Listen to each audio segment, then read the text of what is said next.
Hello, and welcome to this edition of Cold Chain Council webinar series. Our theme for today is how to collaborate with CMOs and boost efficiency and overcome capacity challenges in a complex supply chain. My name is Kevin Lynch. I am Director of Sales with OProducts and Services, your proud host for all Cold Chain Council events.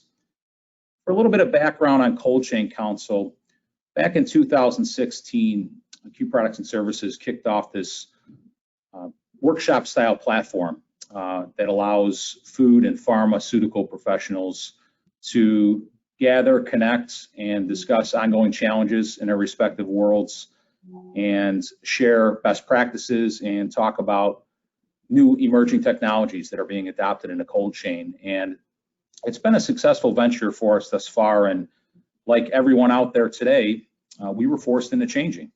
And while a webinar series certainly does not replace a live event like that, it at least gives us an opportunity to share some thought leadership content with each of you today. And so for that, we're grateful, and any kind of industry event doesn't take place without thought leaders, such as those who are joining me here today. So it's my pleasure, and I'm honored to welcome with us our speakers for today, beginning with Luiz Barberini, with Bayer, who is the operations manager and external manufacturing lead in Latin America, and Jeff Tucker, who is the CEO of Tucker Worldwide. Good afternoon, gentlemen. Good afternoon, Kevin. Well, it's great to have you here today. And for anyone who isn't familiar with Luiz and Jeff, please do check out their bios. They have a wealth of knowledge and experience in the healthcare and transportation space, among other segments. And they are advocates for speaking at events like this and sharing their experiences, and we're grateful for that.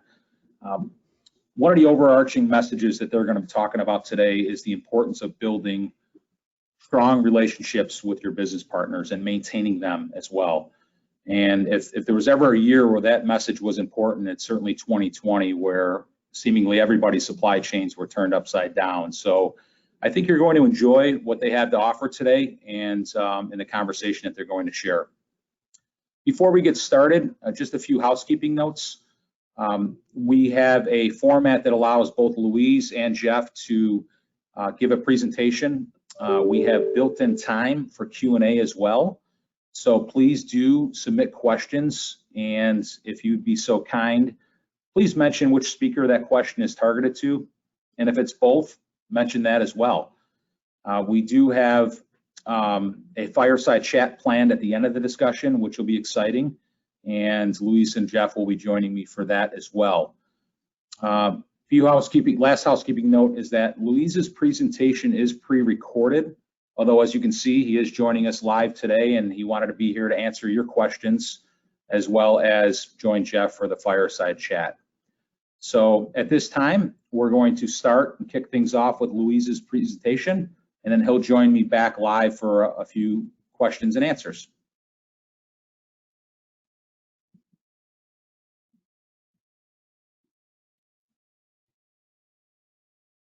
Hello, good morning, good afternoon. I don't know exactly what time is that in your time zone, but thank you very much for the invitation, and it's a pleasure to join you and to be with you, speaking about on how Bayer manages their CMOs and how do we try to get the best of our relationship. So today I'll be talking about collaborating with CMOs for increased efficiency and capacity in a very complex scenario, right? We'll go through some points like partner with CMOs to promote innovation, to utilize lean and continuous improvement concepts to drive efficiency, how to get alignment with your CMOs, and I will give some takeaways and tips that I do believe that you can use in your business. But ultimately, my objective here today is to share our example and our experience targeting to make your life easier and the way that you manage your suppliers, okay? I do hope that our concepts can help you, right? Well, just start with some of my background. I've worked for these companies right here for the last 30 years. in different areas like logistics, manufacturing, planning, demand planning, procurement, and a huge experience on the cold chain distribution here in a continental countryside like Brazil, right? Very challenging place to do logistics, right? And nowadays I'm working for Bayer with external manufacturing based in US, right? But I'm still in São Paulo in Brazil, okay? Today, I'm planning to go through this point here, innovation and partnership, some comments on lean, continuous improvement and industry 4.0, about CMO alignment and capacity, and some takeaways, okay? So just to start, I'd like to say that today I'm feeling like this. Actually, you are feeling like this, the same. You name it. We are feeling you're feeling like this in this very complex world, right? We may say that we are feeling hesitant, we're feeling incapable, we are feeling afraid, depressed. We've been working through home office, most of us, for the last 5 months. It's a huge time to change the way that we do our business, the way that we relate to our CMOs, the way that we keep our relationship moving. It's a very complex situation, right? I do believe that many of you have heard of this before. We live in a very complex world with volatility, uncertainty, complexity, and ambiguity. But even more difficult, nowadays we are living in a clumsy world, in an outlasting world, huge volatility, right? Huge indecisiveness in this world. And very unfortunately, it's a deadly world. So long story short, we can say that we moved from a VUCA world, in this, that probably you've heard of this before, to a COVID world, okay? It's a very complex situation. We are trying to learn how to work again in this scenario, right? So in such a challenging scenario, it's important to have the right partnership and look for innovation. But to start this discussion, the first commandment that I have here is that one partner must share the customer's focus. And this is something important to say. Let's take this picture as an example. One may say that we have 4 bars. The other may say that we have 3 bars. It's a matter of perspective. It's a matter of how do you see the problems or the things.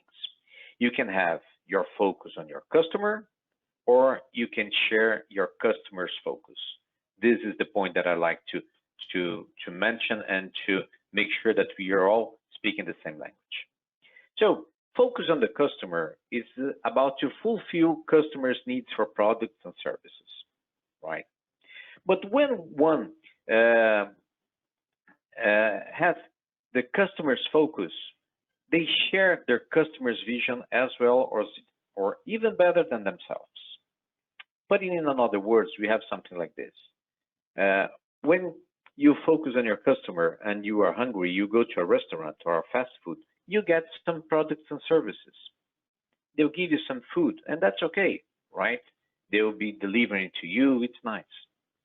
But when you go to a restaurant, when they have the customer's focus, it's a kind of going to a chef. He knows what you want to eat. He knows exactly what kind of food you'll be willing at that day, okay? So it's very different approach that we have here. And we must strive for a company and a partner that share our focus, that share the customer's focus, right?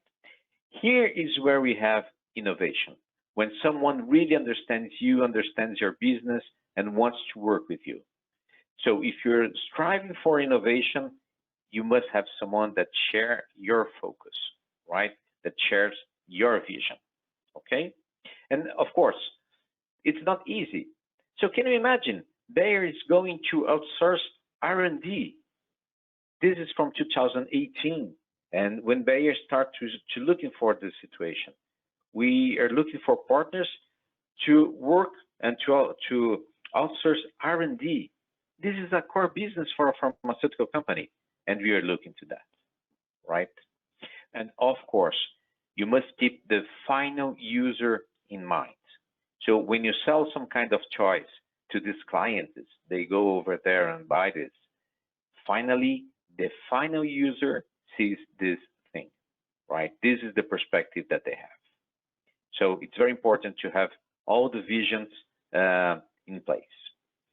So my first tip here is have someone that shares the customer focus, right? When we go through some discussions on lean continuous improvement and industry 4.0, of course, we have to start talking about digitization, and we go to digital transformation. Many of us are discussing these topics right now, right? So my first question, is digitization a recent concept? Is something new? Not all that new. It has first started when Soviet Union had their first atomic bomb. Wow, long time ago, isn't it? Yeah, it is. What was happening in the world at the same time? The NATO has been established. We had the Federal Republic of Germany founded, and some other points. It was very long ago. When? Well, you might be surprised, but it has started with this machine. And probably none of you know that, but this is an IBM 26 printing card punch introduced in July 1949. So we started talking about digital world back in 1949. This was the first attempt to change information from analog to digital, right? And we're talking about this for 70 years, right? And many companies are still saying, okay, what we have to do in this digital world, okay? So it's interesting to get this perspective. At Bayer, our strategy houses something like this. We build self-care, right? We rely on people and culture, customer and consumer value, all these 4 pillars over here. But in between these pillars, we have these concepts that are very important. So product supply systems, digitalized operations, and network optimization. So my speech here today goes really about digitalized operations and optimize our network, right? When some company wants to navigate on the 4.0C, you have many building blocks. You know about that. I'm not going through any details, right? We have simulation, augmented reality, cybersecurity, many topics like this. It's very, very important. But we also must rely on someone, right? The industry 4.0 is about process and information, but must rely on people to define process, establish its connections, and properly govern and manage all the systems, right? So please keep one eye on the industry 4.0, right? To navigate on the sea, but also look for the right people. And we talk about people, this image comes to my mind. You remember this film from Charlie Chaplin, right? What was happening, what had happened at that company with the technology that they had by that time? People just got crazy. So when you talk about navigation, please consider the sailors that you're going to use, right? Very important to pay attention on the people, okay? So to navigate, the supply chain of the future will be smarter, connected, a self-learning process, and must agile. It must be something like this for the future. But of course, think digital, but have the best sailors on board. Be resilient. The word that we can use here is resilience, but you also need to focus on the sailors that you'll be using, okay? Going through some discussions on CMO alignment and capacity discussions.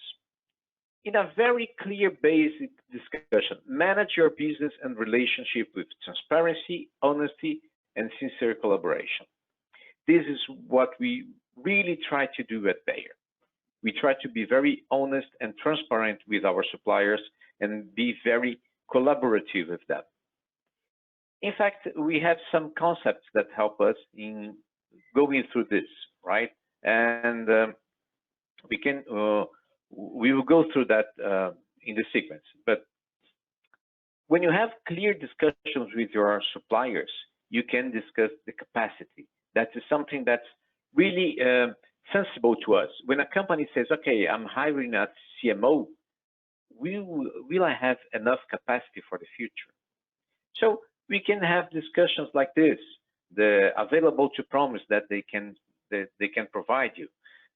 Some competitors sharing same production lines, technology, time fences, and on-time delivery, right? So this is a very complex situation that we might have. I'm very sorry, you can hear my dogs barking at the background, right? I'll be transparent, I'll be very honest, and I'll collaborate with you. I try to avoid this at the maximum, but someone's doing some noise in the back door. Okay, let's move forward. My external manufacturing nightmare.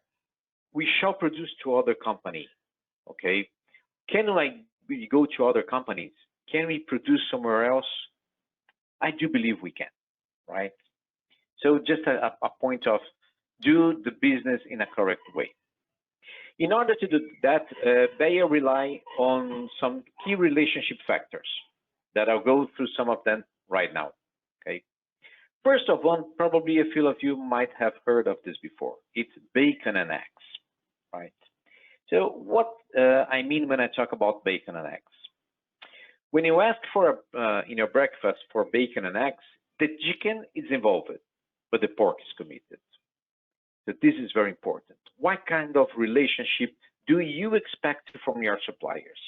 You expect that someone to be involved or someone that's committed to your business? And this goes back to that discussion on the customer's focus. Are they sharing the same focus that you have, right? So this is the very first concept that must be very clear, and you have to pay attention on that. The second key relationship factor that I used to mention, it's about the paddleball game. Remember, I live in Brazil. We have nice beaches, and we do love to play paddleball at the beach. We spend hours doing that, right? So what's about playing paddleball? Is to keep the ball in the air. I can give good balls to my partner, and they give good balls for us. And then when one gives a good ball, odds are that they will get good balls back. So this is the point. When you send good balls, odds that are that you will get them back. Do you play paddleball with your CMOs, with your partners, with your third PLs, with your temperature-controlled devices supplier? Do you give them enough information, enough details on your process so they can do their best and give you good balls? This is the very important point that I like to mention here, right?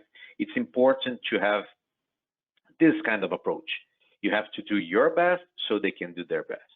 Many companies until today says and claims that, okay, this is not my problem. It's my supplier's problem. No, it's your problem. It's on the hands of your supplier, but it's your problem. If you don't do that correctly, they can't do their best. This is the point, right? So the tip that I can give you here is keep the commitment, share your data, and send good balls, right? This is mandatory if you really want a CMO to work with you. Going through my final comments, I would say that from Simon Sinek, 100% of customers are people, 100% of employees are people. If you don't understand people, you don't understand business. So please take into account that your CMOs, your third PLs, your fourth PLs, your suppliers, they are people. Give them all the respect that they deserve, right? It's imperative. This is very, very important. We are all individuals, but we are all the same. We are the same people, okay? So just to close this topic here, my final comments. At Bayer, these are the valid behaviors that we have. Customer focus, experimentation, collaboration, and trust. This is what we can expect from someone from Bayer. But I would just add the tips that I've mentioned here, right? Have someone that share the customer's focus. Have a CMO or a device supplier that works with you. Think digital. but have the best sailors on board, right? Keep the commitment, share your data, and send good balls. This is very, very important. And of course, we are all people fighting same battles and facing same risks. COVID is here. We all know that we are on the same boat, right? So just to close my discussion here today, this is my last message, right? Of course, very important one to know, okay? And I do hope that you enjoyed these few minutes in spite of the dogs barking, right? And I do hope to see you again next year, probably, okay? Thank you very much for being here and to your interest in getting to know what Bayer is doing, okay? Thank you very much.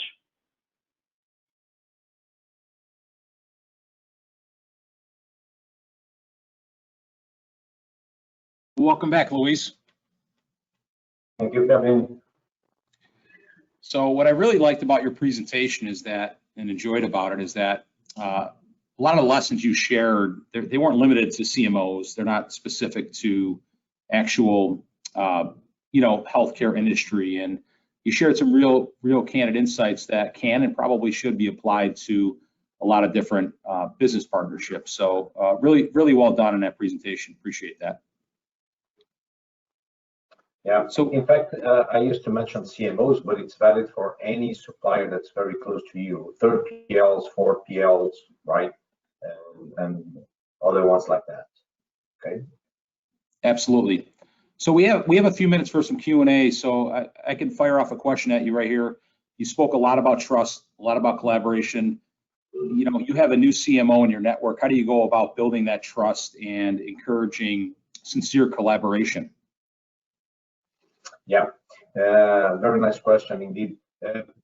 I would say in a very concise way that you have to be present and close to your partner, to your CMO, to your 3PL. You have to visit them to know their processes, to know their people, to know how they work, right? And since we start establishing some connections and some relationship with these other company, this will move to people relationship and contacts. And you have to start building this trustful relationship, first of all between companies and then between the people that you're engaging with. Okay. Very nice, thank you. How does Bayer go about evaluating performance with CMOs during these very unique COVID times?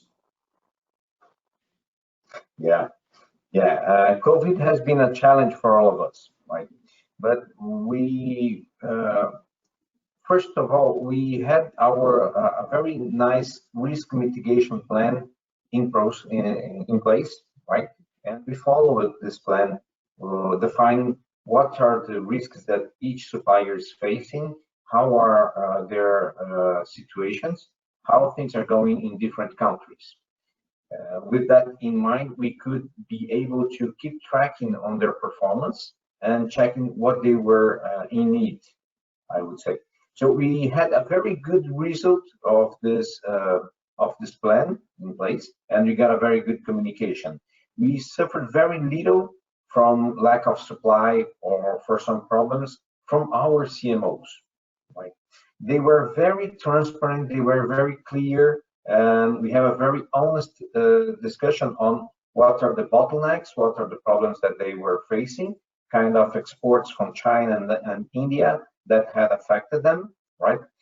But keeping this contact and this discussion, we succeed in having a very good result during all this period. We got no product loss of sales during all these months, right? And we were able to keep reliable and complete supply. Okay. Very good. Well, thank you very much, Luiz. And if you want to stick around, we'd like to bring you back for a little conversation with Jeff later on. At this time, we're going to bring Jeff back into the loop and welcome him into the conversation. So, Jeff, we heard Luiz talk a lot about words and the importance of communication and collaboration, transparency, trust. I would imagine that in your world of transportation, those terms are very important and very relevant. Yeah, they are. And I thought Luis did a fine job of illustrating how a large company like Bayer can be nimble, can avail itself to the resources it needs during the most challenging times. I think that example, as I think you said, applies to virtually every kind of business. Certainly applies in transportation. Okay. All right, Jeff. Well, you've got the keys to the car. Look forward to hearing your presentation. Okay. Thanks. So this is just kind of an overview of what I intend to cover here in the next few minutes. But just very quickly, my background here is that Tucker is a non-asset-based third-party logistics company, the oldest privately held freight brokerage in the country. I'm third generation in the business. So we don't own any trucks, but we move a lot in the area of healthcare and food. So a lot of life science manufacturers are customers of ours, and then we support even you might say it in the wholesale sort of way, working with providers like Q-Sales or the forwarders who specialize in this particular business. So a lot of temp control. So very quickly, what I intend to do is step you through what's happening in the market today. It's been quite a ride, as many of you already know. I'm going to talk a little bit about a case study of two shippers and competing on the same shelves in the same marketplaces. We've got a number of competitors in various different spaces where we can kind of see how they go at it differently, and how some are transactional in their thinking and end up with very transactional relationships, and then some are far more strategic in their thinking, and as Luis illustrated, get tremendous value from their partnerships. And that kind of leads into where I intend to finish up, is just kind of give folks some ideas as to what that looks like, at least with regard to transportation, which is clearly my area of interest and experience. So I created this a few weeks ago. It seemed to be the 5 stages of grief, but transportation version. And really, it just sort of depends on where you are in the marketplace and who you are in the market. So you might feel this way if you're a carrier in a down market, and you're going to certainly feel this way as a shipper or a buyer like myself in an up market like we're in. But obviously, we'll talk about the buyer's perspective. The first thing is you start to understand what the heck is going on. How come I'm losing the ability to move freight? What's going on? Just pick up the freight, and then becomes anger. Like, you start to see it more frequently, more often, and you start looking around and really getting angry. And the threats go, I'm done with you, I'm moving on. Then you move to the bargaining once you realize, okay, there's really something's going on here. Okay, listen, I didn't really mean that. Let's be friends and let's see if we can't work something out. And I think that where we are right now in the marketplace is somewhere between bargaining and acceptance. Depression clearly sets in. And my goodness, 2020 has been a year that I think, all joking aside, a lot of us are dealing with a lot of challenges, whether it's depression or just flat out business challenges. But gosh, how am I going to explain this one? I don't know what I'm going to do. We're blowing the budget, and then acceptance is, look, it's again a little tongue in cheek. There's no coming back from this one. But next time I'll be better prepared. And I want to give an opportunity to anyone who's a buyer, or really, if you're on the other side of this, the next downturn, I want to give the opportunity for all of us to be thinking about, how do we stop this from becoming a cycle? How do we, because I can tell you in my 30 years in this industry, I've seen the same companies make the same mistakes every single time, and I'll tell you when they're going to make them. I can't predict the timing, but I can tell you the timing of the marketplace, when they're going to make them, what they're going to say, and how they're going to end up. So what I'd like to do is take those years of experience and share that a little bit today so that we can avoid that cycle. So I've been talking quite a bit this year, probably more than I've ever talked about the marketplace and the industry. And gosh, we're only in beginning of October, not even.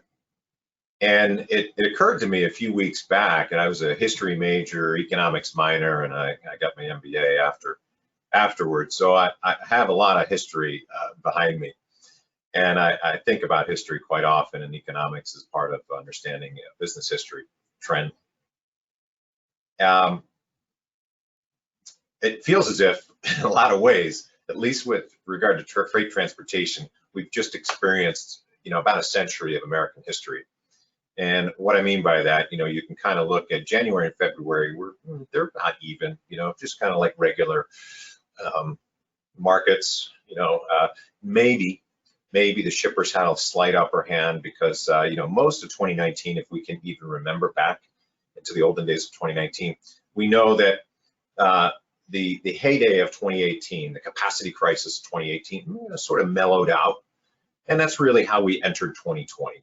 Big question as to how that was going to shake out. Well, March, we got a sense of what it might have been like, and we're still dealing with it today, what it might have been like during the Spanish flu epidemic in 1918. Now you see a dotted line that crosses this chart. And the dotted line, I'm going to show you in just a second, but the dotted line is the demand for trucking through this stages of history. Early April was, at least for trucking, maybe the roaring 20s. There were a lot of toilet paper loads, paper towel loads, everything that we felt that we needed unlimited supplies of at home to sustain, COVID. That really helped trucking out for maybe 2 to 3 weeks, and then all of a sudden, boom.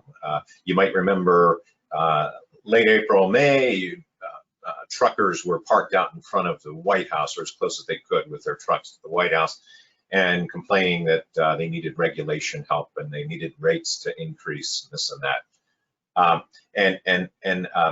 Rates, the bottom of that line that you see, that dotted line that's in the April-May area, rates reached the lowest point in demand for trucking, reached the lowest point in recorded history.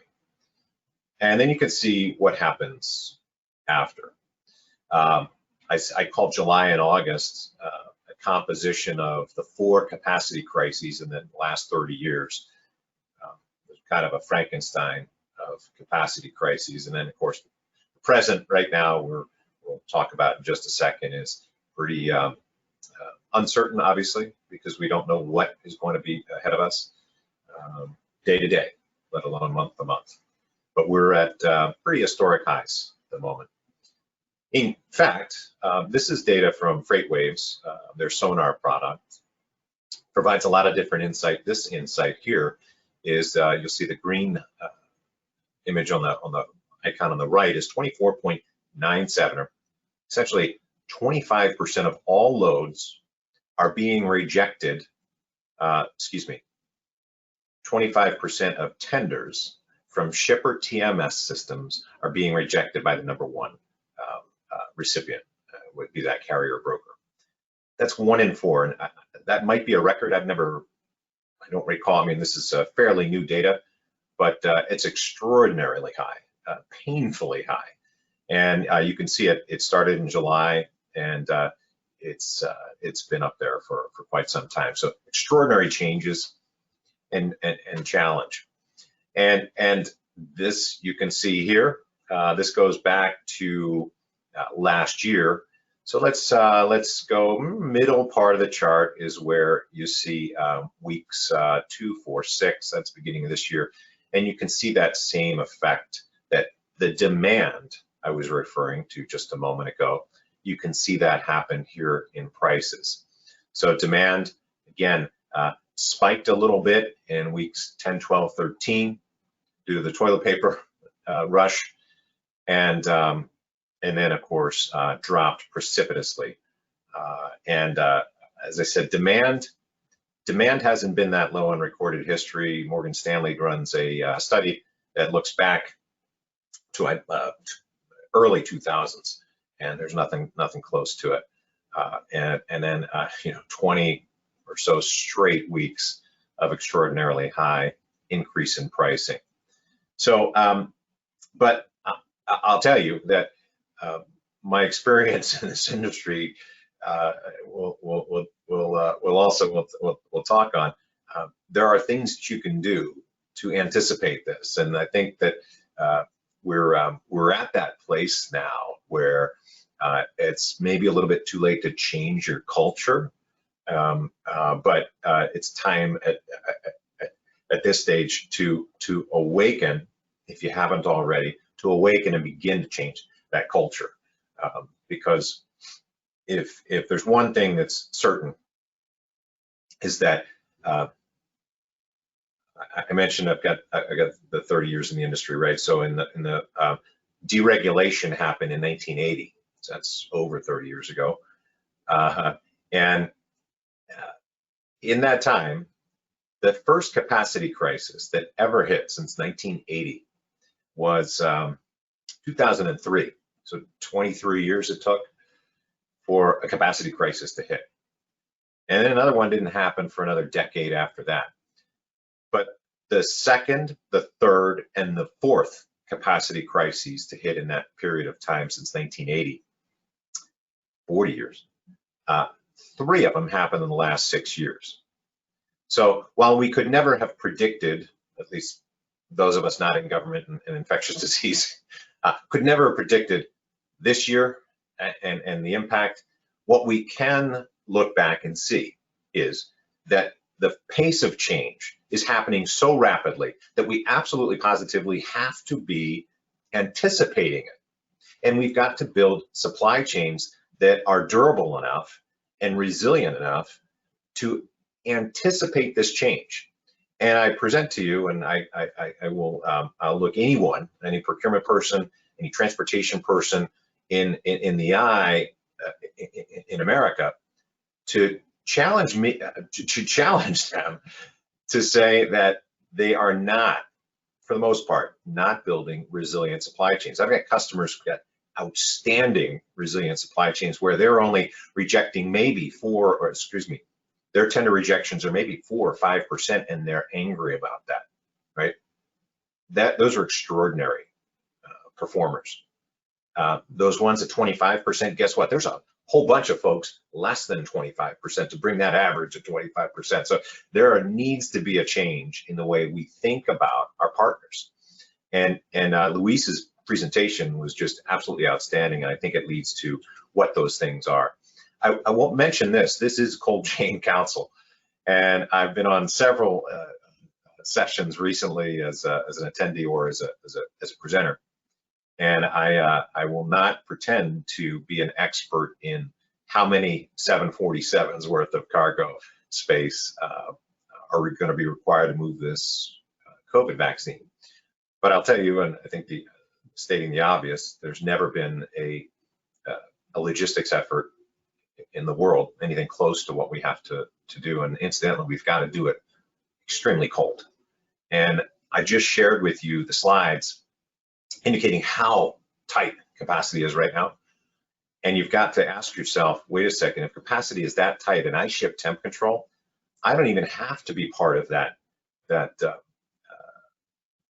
airlift, that truck move, that distribution, that supply chain of COVID vaccine, to be thinking, oh man, I've got to be thinking about this. I've got to be thinking about how are my products going to get to market when IATA's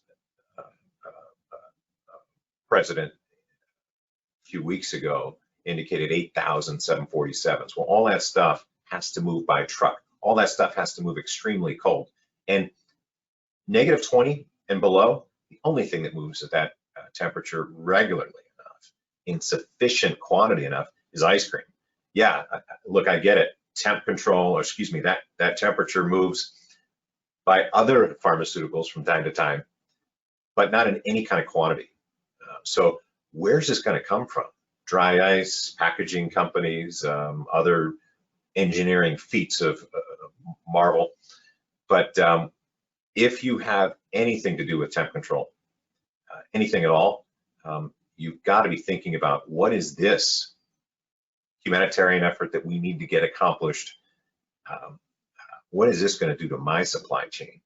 And you've got to be prepared, because that's probably capacity crisis number 5. And I'm not sure anyone's going to get away from that pinching their supply chain. So this is one of the areas that I really want to focus on as we need to be thinking differently. I think shippers will often say, hey, we're big, we like to deal with big. And that just couldn't be further from the reality on the road. If you're a big company, yeah, there's some big trucking companies out there, and you can take a look here, but this is where the drivers are. The drivers are in those small fleets, the 1 to 100 truck fleets. And there ain't no way a shipper, without use of forwarders and brokers to bring that capacity to bear, ain't no way a shipper's going to get that capacity. Ain't no way a shipper's going to get access to that. And that's where most of the drivers are. I mean, you combine drivers 1 to 100, that you still don't get the 1 to 100 truck fleets. You still don't get a total of all other fleet sizes combined. The problem is that's not moving in the big carriers' favor. It's actually getting worse for the big carriers. This is a very, very busy slide, I'll give you that. And I'll be happy to make this slide available to folks. But over the last 8 years, we've had a driver count of 1 to 19 trucks has increased 807,000. Increased 390,000 to a total of 807,000. Extraordinary growth.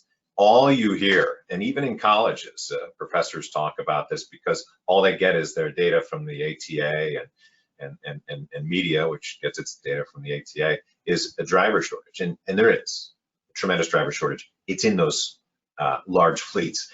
There's a surge of drivers that have entered the marketplace, nearly 1 million in about a decade, but they're not driving for those large fleets. So you can't, no matter how big you are, you can't deal with big and somehow have capacity. You need them, absolutely, positively, but you've got to be thinking differently. So how do you think differently? How do you break this cycle? That's really what I want to focus on. It's a little case study. I've got numerous examples, but again, back to Luis's point, do you want to be invested like the pork, or casually involved like the chicken? And I think I butchered that. Sorry, Luis. But I've got an example here of from a transportation provider perspective. We'll have a QBR with this one client, and they'll involve transportation people, distribution people, planning people, their third-party warehousing company, security sometimes. Try to think. That's, but you get the sense, right? You get the sense of, and then there's usually a senior level or middle senior level manager involved as well in a couple of those areas. During our QBRs, we share a lot of data. And I think everyone knows the example of when you've got a meeting where you're having a meeting with one group of people, right? And then when you've got a meeting with all the stakeholders, this is one of those meetings with all the stakeholders. So these meetings have evolved where you've got action items from the last QBR that each group has been working on together. You can't point the fingers. Previously, we were able to say, oh, well, that's the warehouse's problem because X, Y, and Z, and they don't do this and they don't do that. The warehouse would point at us, and you know, and what happens is you never really get the whole story, right? So these customers that bring those stakeholders together and really begin to understand the issues and work on those issues collaboratively and understand that, you know, it's going to take a little bit from each one of us to make this thing work. Those are extraordinarily durable supply chains, extraordinarily effective in terms of getting communication back into the organization. If planners know the loads are going to be available and they know the capacity's tight, and there's a way to maybe shrink that window, incredibly valuable and important. I've got the you know, customer 2 in this example. You meet with the transportation people and the transportation people only. You have your QBR and you've got your opportunities for improvement that you're bringing. You've got your data, but you don't have the planners. Let's say you don't have the third-party warehouse. You don't have the stakeholders from the various different groups. And what happens there is very oftentimes, you know, after the QBR is over, everyone goes back to their desks, right? Everyone knows this feeling.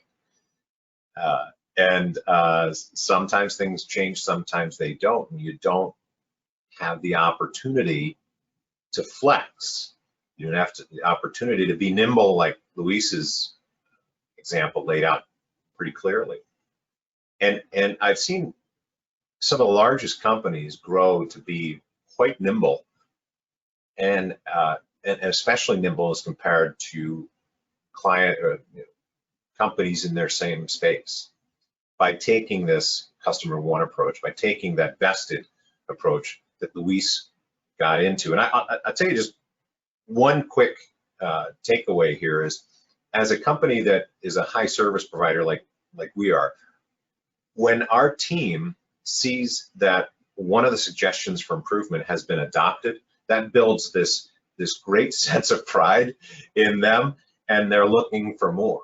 So that's just like one maybe tiny example of the value that these kinds of relationships throw off. And it's really hard to quantify, but I see it every day in my company. Some of the things that are really important as I wrap up today, and you know, these are things I've gotten used to through the years. I've gotten used to this notion of shipper of choice, or you know, how do I become an attractive shipper? How do I do the things that make my company more interesting, more productive to do business with? And these are some of those things. But what I'll mention, what I'll caution is, we try to build this into all of our customers, regardless of the marketplace. We try to share this information, whether it's a hot marketplace like now, where you really need to be one of these kinds of shippers, or whether it's a softer marketplace where you've got abundant capacity and you really don't care. I shouldn't say that, but that's the way so many different companies believe they go at it. They really don't care when things are soft. And I think you really, in order to build that resilient supply chain, that redundant supply chain where you've got additional capacity and you can scale and you can withstand the frequency at which massive change is happening in this marketplace, you've got to make it a cultural change. And these are some of the areas. You know, I won't go in too deep into this because I think we'd like to get into fireside chat, but again, these are some of the areas, and this slide will be made available. But you know, I'll give you a couple examples, especially during COVID. These restrooms, gotta have to have restrooms for drivers, whether that even just order some porta potties, porta johns. These folks are human beings and they need to be treated well. Off-site parking, you know, all these are fairly important. I'd also like to just kind of go back to, and I recognize here I'm a non-asset-based provider, but I have to recognize too, I can't deal only with large asset-based carriers. Couldn't possibly accommodate most of my customer requests if I do that. I've got to deal with small, medium, large, and super-sized carriers. And I hear so many shippers during times of softness say these fatal, mortal words. Yeah, well, we're going to scale back the number of providers, and we're going to go asset-based. And I will argue and politely and diplomatically to anyone who's taken that approach, that approach is the approach that gets you in trouble. That creates brittle supply chains, and it completely ignores the fact that those large carriers are in massive driver shortage, and there is a massive movement afoot toward the smaller, medium-sized carriers where drivers feel a little bit more empowered and important. So I think in the end, you've got to be thinking about, when you're constructing relationships, you've got to be thinking about performance and not asset versus non-asset. I mean, yeah, you're going to have both of those in the mix. Ultimately, especially in temp control, especially retail, comes down to performance. I'm chairman of the National Industrial Transportation League. The website is right there, nitl.org. Knit League, I was in the room 10 years ago when Knit League coined, not 10 years ago, 20-something years ago, when Knit League coined the phrase shipper of choice. And we created this document between the Truckload Carrier Association and the National Industrial Transportation League, largest shipper organization. So I'm happy to share this resource with anyone who reaches out to us. But it gives you ideas on how exactly to build yourself and to be an attractive transportation partner as a shipper or a buyer. Kevin, thank you. And folks, thank you very much for your attention. Ready to go. All right, excellent. Well, thanks so much, Jeff. And we've got about a little under 10 minutes left. So we're going to try to bring Luiz back into the fold here and ask you and Jeff a few questions. Nice presentation, Jeff. Appreciate your candid insights there. And I think that a lot of what you said is needed to be heard, even though it may not want to be heard. But I think it was very important that you shared a lot of that. So thank you for that.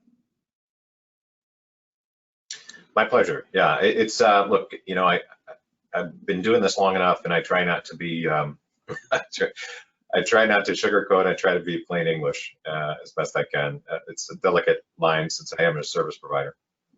Excellent. No, fair enough. Duly noted.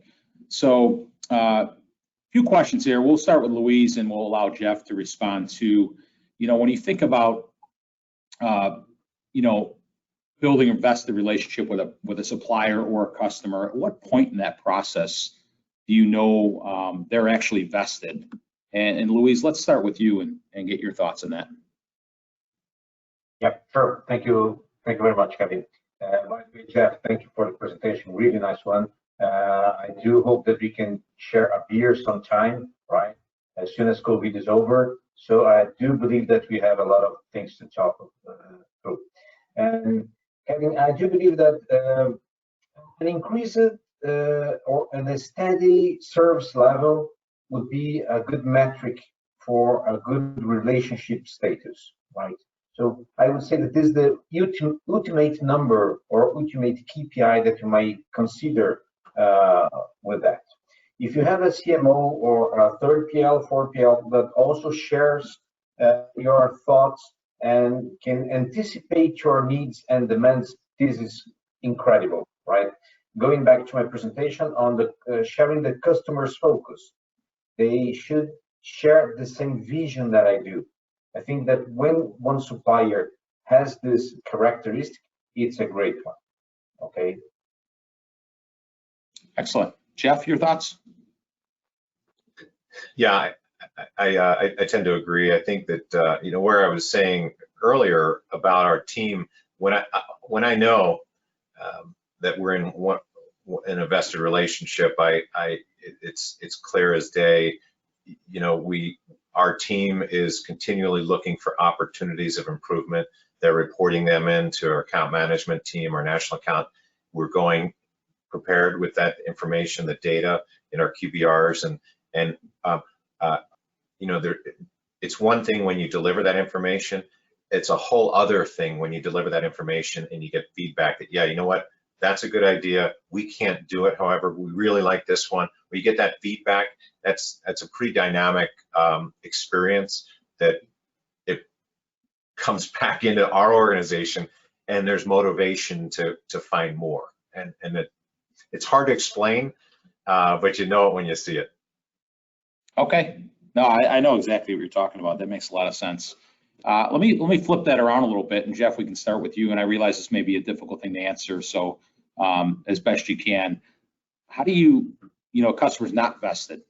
You know, what does that mean in terms of the relationship? How is that difference in your world? And then Luis will give you a chance to follow. Yeah, it is hard. You know,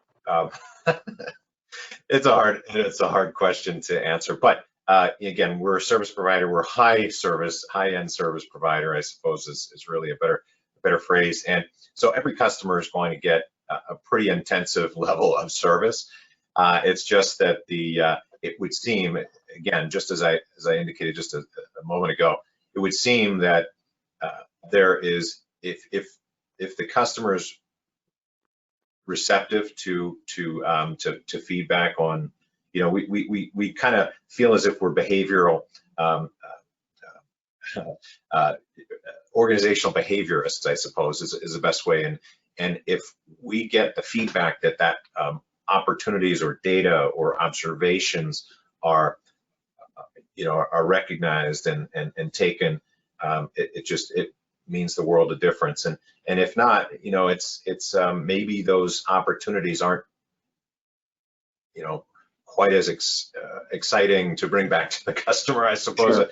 Hard to articulate. No, understood. Fair enough. Yeah. I fully second Jeff on his thoughts, right? I think it's the same. And let me take just one example here. We've been working with key products and services for almost 10 years.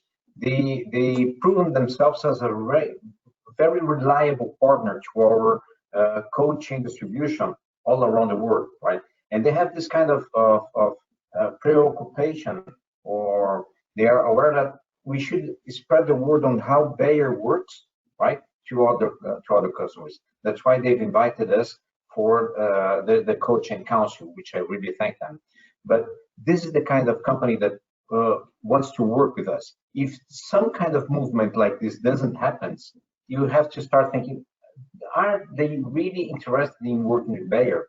Many companies are not interested in that. Although Bayer is a great company, big one, many companies, they work for Johnson & Johnson's, for instance, for Pfizer or any other ones. And they say, hey guys, too much for us. We have to, I'm sorry, but I can't give you all the attention that you need, right?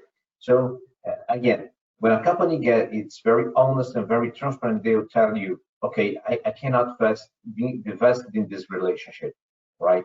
So please check for some other that can serve you better than I can do. It's very hard to say that, but it might happen. Thank you, and thank you for the kind words too, Luis. We appreciate it. As we wrap up here today, I'll leave you guys with a quick, maybe 30 seconds. Any lessons learned from this? Where the unexpected has become the norm, so to speak, in this world of 2020, that you think you'll take with you in your business long term, well beyond 2020. Jeff, we'll start with you. I just think, at least with regard to transportation, the digitization we touched on, and the speed at which we need products, consumer products, and all products is changing transportation's complexion, it's changing its importance, and these cycles, these wild cycles that we're going through the last 6 years will only accelerate, and you've just got to be prepared, and you've got to prepare your supply chains differently. Great points. Yeah. Luis? Yeah, 2020 has proven itself as a year where companies just stop it and had to think about their strategies and what they were doing. We had plenty of time for that. So I do expect that 2021 on will be some time for implementing some changes, implementing some new strategies, and some companies will be better prepared to face some situations that we were not aware and not prepared, right? So very complex to predict what will happen, right? But I do believe that it will be a time for implementing some changes. Well, excellent. This has been a lot of fun. Jeff, Luiz, really appreciate not only your time today, but what you folks do for your industries. And it's a good service you're providing and speaking events like this. That's our goal, to share some insightful and candid comments. And you've accomplished that today. So thank you very much for your time and attention. To our audience, thank you for joining us today. There are some takeaways. Any questions that went unanswered, we will share them with the speakers and allow them an opportunity to share some more insights and post-webinar content. Some additional webinar content that you can expect post today. You will receive a recording of this webinar that you're welcome to share with any of your colleagues. Jeff, the best practices guide that he had shared, he was kind enough to share, that'll be available to you folks as well on the topic of shipper of choice. I think that's very important and relevant today as it was 20 years ago. And then you each get a survey immediately following this webinar. Your feedback is very important to us, so please do share, good, bad, or otherwise. We appreciate any feedback you can share with us. And if you'd be kind enough to share the word and spread the word a little bit and provide your support for Cold Chain Council, we want to continue to do these webinars. Please follow our group on LinkedIn and look out for our next webinar coming up in November. And other than that, be well, stay safe, and have a wonderful day. Take care. Thank you very much. Hi, thank you. Bye.